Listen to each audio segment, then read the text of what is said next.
que é epilepsia catamenial, o que é catamênio? A gente fala catamênio, a pessoa se assusta, né? Nada mais é, vamos desmistificar. Catamenial é uma epilepsia, vamos dizer assim, que a paciente portadora de epilepsia que aumenta as suas crises durante o período menstrual ou durante o pico ovulatório.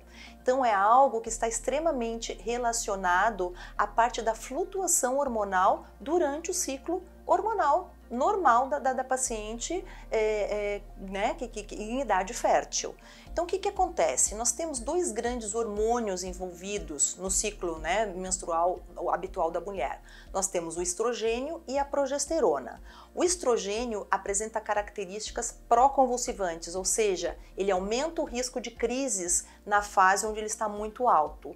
E a progesterona, por outro lado, vamos dizer assim, é um hormônio que ajuda na proteção das crises. Então, sempre que eu tiver um desbalanço, ou seja, que eu tiver um pico de estrogênio, por exemplo, no pico ovulatório, ou que eu tiver uma queda da progesterona, por exemplo, no período perimenstrual, eu aumento o risco de crises.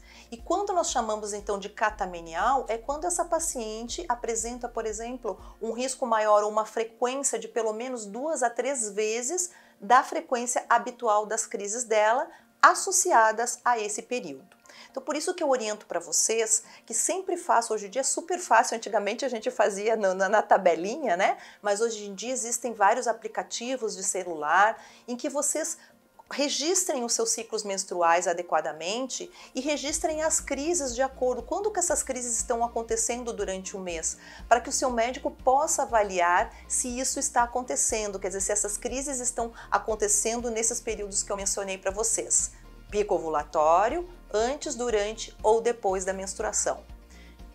Dá pra gente fazer alguma coisa? Sim, existem alguns tratamentos específicos, como a acetazolamida, ou que nesse período, se essa paciente apresenta uma incidência muito maior de crises nesse período, nós podemos, por exemplo, utilizar o clobazam, que em doses, né, adequadas somente para esse período menstrual, sem que essa pessoa precise ficar utilizando a medicação durante o mês inteiro.